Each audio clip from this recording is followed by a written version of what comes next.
a este encuentro sincrónico de introducción a la historia. Y hoy lo que vamos a hacer es recorrer una autora que nosotros trabajamos desde la planificación de introducción a la historia, que es María Pomper de Valenzuela.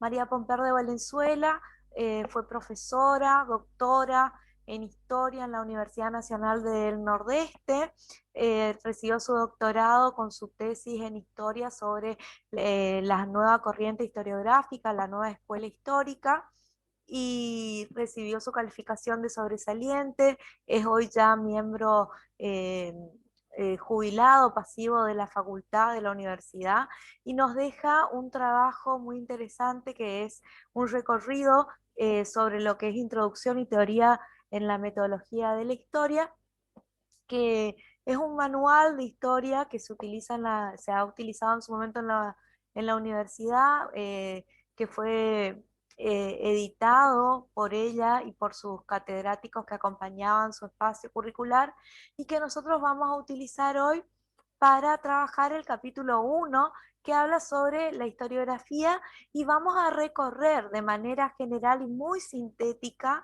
qué es la historiografía, cuáles son las características de la historiografía, es decir, del recorrido, de cómo se ha escrito la historia a través del tiempo, pero lo que me interesa que vayan tomando apuntes, ¿sí? Es sobre cuestiones claves que hacen a estas características en etapas o edades que nosotros vamos a hacer de no solo la historia universal, sino de la historiografía en sí. Entonces, el recorrido del encuentro sincrónico va a estar también acompañado por un video muy breve, que después yo cuando tenga habilitada el aula se lo voy a compartir el link, así como compartimos las clases sincrónicas que las grabamos, ¿sí? Así que para que lo puedan ver con detenimiento, ¿sí? Voy a empezar entonces a compartir pantalla para arrancar nuestro encuentro, ¿sí?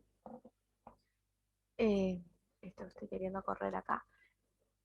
Empezamos entonces. Vayan por favor anotando las preguntas que quieran hacer, eh, y si no, se las voy a ir haciendo yo, ¿sí? De manera particular, a modo de participación en el encuentro, ¿sí? Bueno, entonces, ¿qué es la historiografía? A través de la mirada de la profesora Pomper de Valenzuela. Y la profesora nos habla en un primer momento en el recorrido de su obra de que la historiografía es el estudio bibliográfico y crítico de los textos escritos sobre la historia y sus fuentes. Cuando hablamos de textos escritos, es decir, que estamos trabajando en la manera en la que se va a ir eh, escribiendo la historia, y a su vez, cuáles son las fuentes que se utilizaron. Para aclarar este punto, es necesario que entiendan que fuente es todo aquello que el historiador utiliza para recorrer y reconstruir el pasado, ¿sí? Entonces, va a estudiar los escritos de la historia, las fuentes y también los autores que han tratado sobre ellas y las particularidades que llevaron a esos autores al tratamiento de la historia y de cómo las fueron narrando, describiendo, explicando y analizando. Y entonces la primera etapa historiográfica la situamos en el siglo V a.C., que es una historiografía narrativa con el padre de la historia, con Heródoto de Halicarnaso, que tiene como objetivo preservar la memoria de los hombres. ¿Qué significa esto? Que la historia va a surgir entonces como con la necesidad de que se preserven el pasado de los pueblos que el histor, que es el narrador, que es el propio historiador, es miembro y parte, y que quiere que en el futuro, ¿sí?, se preserve. Se rescata el pasado a través de preguntas, ¿sí? Preguntas que son de calidad crítica, incitivas, es decir, que son preguntas que van a indagar en los sucesos, en los hechos del pasado, y estos sucesos que luego son analizados de manera crítica. Esto es fundamentalmente, por favor apaguen sus micrófonos, gracias. Eh, Esto es poder fundamentar reconstruir a través de la pregunta, ese es el análisis crítico que va a hacer el ISTOR, y reconstruir esos hechos para narrarlos, ¿sí? Entonces, esas narrativas que son narrativas en primera persona, donde, como decíamos, el historiador es miembro y parte de lo que está contando, si no fuesen rescatadas por la historia, desaparecerían, ¿sí? Cuando los testigos, es decir, cuando los que tienen la información desaparecen, es decir, que no hay fuentes escritas, sino que son testigos que van narrando los hechos. Eh, ¿Cuál es el método que utiliza entonces? El método inquisitivo, el método de la pregunta indagadora, y ese método es analizado de manera crítica. La historia entonces que va a contar Heródoto es la historia de la guerra del Peloponeso, ¿sí? De la cual entonces decíamos, él es miembro y es parte, ¿sí? De la historia que va narrando y que va contando. La va a contar a través de los 9 libros de la historia, y por primera vez vamos a tener a la historia, la aparición de la historia como ciencia, ¿sí? Y a su vez la aparición de un método para poder redactar esta historia, ¿sí?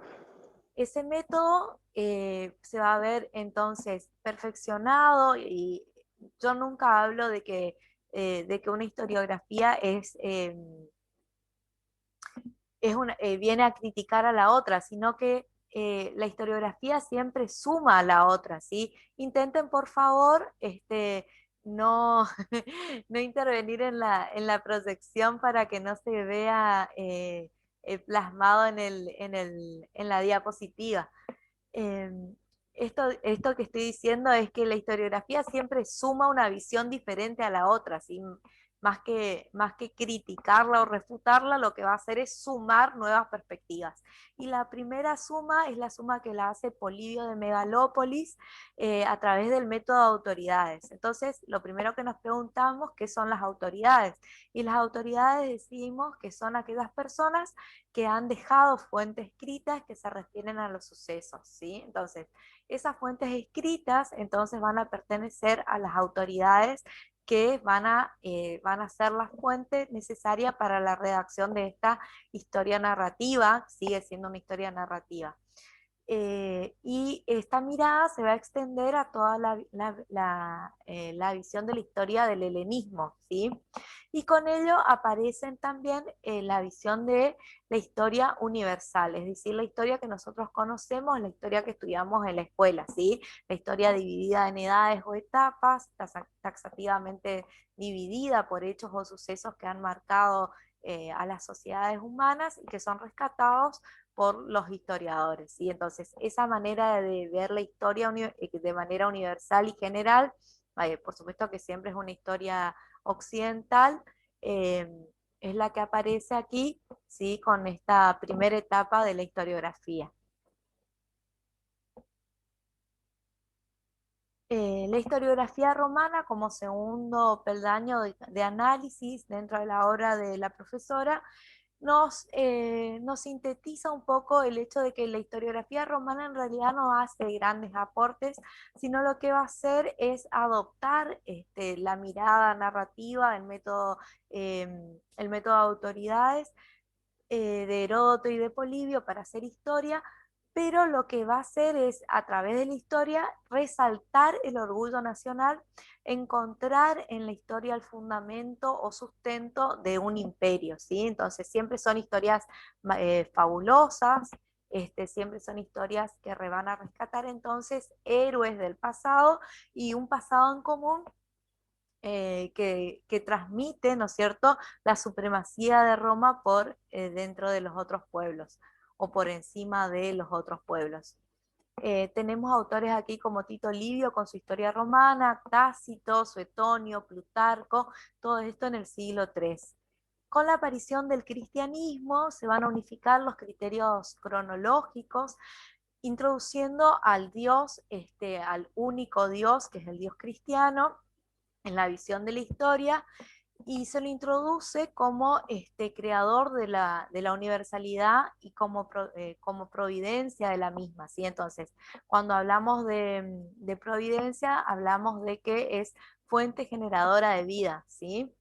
tenemos entonces aquí a Eusebio de Cesarea con la historia eclesiástica en el siglo III, en donde la humanidad es el objeto de la historia, y a su vez no es una historia cualquiera, sino que es una historia centrada, ¿no es cierto?, en una concepción lineal que va a empezar con el nacimiento de Jesucristo, ¿sí? Y que de ahí en adelante va a ser una historia lineal creciente, ¿sí? Antes de Cristo sería decreciente, ¿sí? Entonces una historia lineal siempre de manera creciente después de Cristo y decreciente antes de Cristo. Entonces dijimos la humanidad como objeto, ¿sí? Pero la humanidad como objeto de la providencia divina. En la Edad Media, que nosotros como historiadores hablamos siempre de que es una edad oscura, y hablamos de oscuridad en el conocimiento del ser humano, ¿sí? Porque recogemos pocas fuentes, ¿sí? Tenemos poca fuente, y por eso hablamos de un pasado oscuro, pero lo que rescatamos de la Edad Media y de su aporte son las crónicas, que están estructuradas por años o por anales. Ya van a aparecer aquí las primeras crónicas americanas a partir de lo que nosotros consideramos como el hallazgo del descubrimiento de América. Estos cronistas narran y cuentan de manera cronológica, ¿sí?, lo que van descubriendo y van consolidando a través de este descubrimiento, y con el análisis de estas crónicas nosotros podemos entonces reestructurar el pasado, y siempre las cronistas siguen, ¿no es cierto?, el sistema romano, y vamos a ver que en la Edad Media se va a centrar sobre todo la historiografía en la historia de los santos, en la historia de los papas, en la historia de las Santas Escrituras, en los que nosotros conocimos en las escuelas secundarias, no sé si recuerdan los cantares de gesta, ¿sí? Por ejemplo el cantar del Mio Cid, ¿sí?, aquellos juglares que llegaban con noticias en estas ciudades medievales a cantar en el medio de las plazas de las ciudades, las noticias que traían de los otros pueblos, ¿sí? Y con el fin del medioevo, sí, acuérdense que el medioevo comienza en el siglo V y termina aproximadamente en el siglo XV. A fines del medioevo aparecen ya la historia de los pueblos, ¿sí? Y esto coincide con las invasiones de los pueblos bárbaros, ¿sí? Aquellos que recuerdan un poco de historia antigua que dieron en la secundaria. ¿Se acuerdan? Los pueblos bárbaros eran todos aquellos que no eran romanos, ¿sí? La invasión de estos pueblos y la anexión de estos pueblos a la historia y a la historiografía universal. Aparece entonces a fines del medioevo con la historia de ciertos grupos humanos como son los anglos, los sajones, los francos, los indoeuropeos, ¿sí? Y estas historias son historias también contadas a través de crónicas y en primera persona, y siguen siendo de carácter narrativo. La aparición de la historia científica se va a dar en el siglo XVIII, y acá hay que hacer un parate y pensar un poco en qué era la ciencia, ¿sí? Para que un conocimiento sea científico, habíamos dicho, teníamos que tener una disciplina que tenga un objeto, un método, es decir, un método, un camino a seguir para llegar a ese conocimiento, a un conocimiento científico que establezca leyes y universalidades, ¿sí? Entonces, a partir del siglo XVIII, con el apogeo de la ciencia, y vemos entonces con el despegue del pensamiento de la Edad Media, ¿sí? ¿Se acuerdan que en la Edad Media entonces teníamos una visión historiográfica centrada en Dios como providencia? Y en este caso lo que hacemos es decir que este oscurantismo aparece iluminado por la razón, ¿sí? Y entonces es el apogeo de las ciencias empíricas, las ciencias naturales, y el perfeccionamiento del método de las ciencias naturales. Es decir, el perfeccionamiento de su método, esto de poder dividir, medir, pesar, calcular y establecer leyes universales, es influido por también la visión de la historia. La filosofía a través del pensamiento filosófico, yo les puse acá un ejemplo que es el de René Descartes.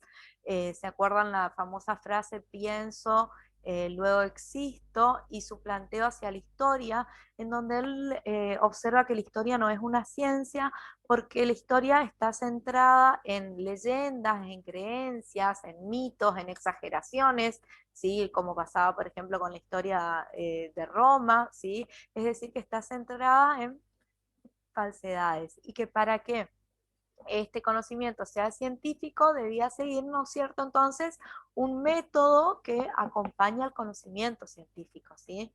Entonces aparece lo que nosotros denominamos historia cartesiana, que es la explicación racional de los hechos, y es la explicación de lo que de los hechos ocurridos anteriormente. Y esta explicación tiene que ver con la narración y la reflexión, que se va a sentar en un análisis otra vez racional, es decir, va a existir siempre que esté escrito, ¿sí? Entonces, cuando está escrito, está sentado, está fundamentado, y por eso carece ya supuestamente de entonces falsedad. Entonces, esta explicación racional sigue siendo una historia narrativa, ¿sí? Pero ya de carácter reflexiva, que busca entonces la explicación de los hechos ocurridos. En el siglo XVIII también aparece la historia evolutiva o la historia genética, aquella que debía estudiar no solo lo que había ocurrido, sino también cómo las cosas habían ocurrido. Entonces, nos estamos acercando al pensamiento de la causalidad, ¿sí? Entonces, el historiador no solamente pretende narrar los hechos, sino también pretende explicarlos, ¿sí? Explicarlos, reflexionarlos, y buscar entonces el por qué las cosas habían llegado a ser de la manera en que habían ocurrido, ¿sí? Eso es una causalidad. Entonces, la explicación, la causalidad y los procedimientos ligados entonces a las ciencias naturales. ¿Cómo lo íbamos a hacer? A través del análisis crítico de las fuentes escritas para verificar su falsedad o veracidad, ¿sí? Y esto arrojaría entonces conocimientos científicos. Ya en el siglo XIX nosotros vamos a ver la consolidación de la historia como ciencia a través de lo que denominamos historia positivista, ¿sí? El positivismo es una corriente, ¿sí? que está fundamentada en la creencia de que el hombre no tiene techo en su conocimiento, ¿sí? Entonces, es el despegue de las revoluciones, es la era del conocimiento, es la era de la razón, ¿sí? Entonces, esto también se va influenciado en cómo nosotros trabajamos la historia, y cómo a su vez nosotros vamos viendo la evolución del método científico que se logra y se concreta en el siglo XX, a través de, y seguimos pegados entonces al método de las ciencias naturales, pero observamos que la historia busca generalizaciones y enunciados de esas generalizaciones, pero jamás puede llegar a encontrar una ley universal, ¿sí? Sino lo que va a hacer es buscar probabilidades que puedan ser comparadas, analógicas y a su vez destacadas, para poder analizarlas en diferentes procesos históricos, ¿sí? Entonces, el siglo XX es el siglo que acompaña a la historia y al surgimiento de lo que nosotros llamamos ciencias sociales y ciencias humanas, es decir, ciencias que se centran en el estudio del hombre y que a su vez van a pretender entonces buscar causalidades, reflexionarlas, y a su vez encontrar en esas presentaciones historiográficas diferentes análisis que puedan vislumbrar el por qué las consecuencias de se ven reflejadas en nuestro presente, ¿sí? Ahora, cuando nosotros trabajamos con la historia del siglo XX, lo que hacemos es buscar un poco la reflexión de lo que conocemos como la historia del aquí y del ahora, ¿sí? Entonces, empezar entonces a descubrir que la historia no es solamente la narración de esos hechos del pasado, no es solamente la historia de los grandes héroes, no es solamente la historia de las grandes guerras y batallas, sino que es también la provocadora, aquella que me desafía, aquella que me encuentra a mí como un ser que está relacionado con un pasado, ¿sí? Que es influenciado, y que a su vez ese pasado tiene que ser eh, desarmado, desmenuzado y analizado por una ciencia que sepa interpretar el porqué y las causas de su conocimiento. Eh, Me gustaría que miremos un video muy cortito, ¿sí? Si no se termina de mirarlo, lo vamos lo vamos a mirar después en el aula, ¿sí? Pero me gustaría que lo vayan, que lo puedan ver para que analicen junto conmigo, ¿sí? El, el por qué la historia y por qué esta ciencia es tan apasionante y tan inconclusa, ¿sí? Por eso nos enfrenta a un conocimiento en constante movimiento, ¿sí? Este, ¿Empezamos?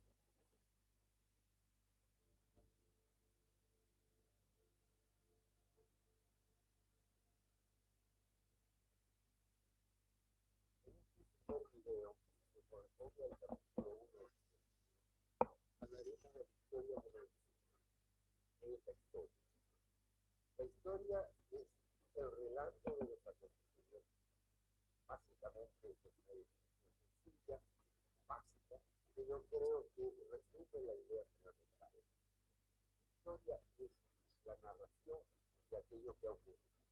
También sirve la palabra para referirse a la obra de un historiador y una historia de historia. Por supuesto que cuando hablamos del pasado, no nos referimos a todo y absolutamente todo lo que ocurrió en el pasado. Yo digo en el libro, nadie va a hacer una historia relatando todos y cada uno de los viajes de las caravanas que atravesaron el desierto de Sahara.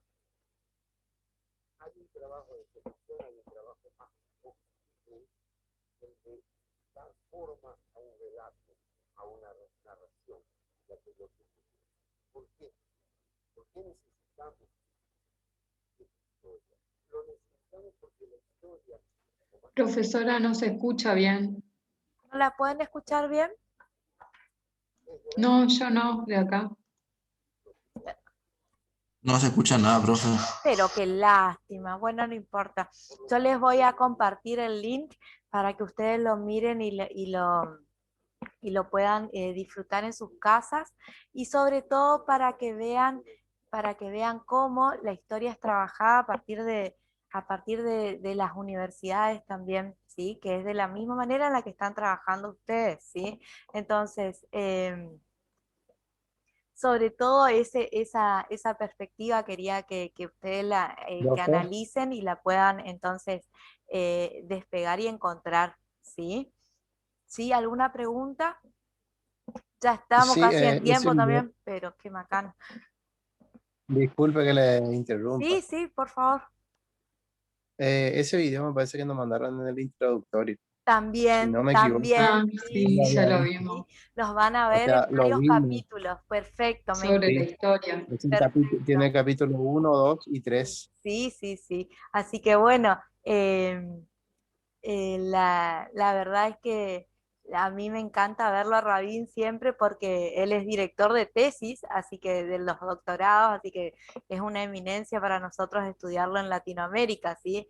Entonces, siempre lo traigo a colación como agregado, como soporte, siempre la bibliografía, pero como agregado, me parece que está bueno siempre volver a escucharlo, ¿sí? Bueno, si no tienen alguna pregunta, La, la asistencia, ¿dónde la dejamos, profe? alguna pregunta con respecto a la clase, con respecto a asistencia, pueden comunicarse por mensajería privada. Ocupemos el espacio para el conocimiento.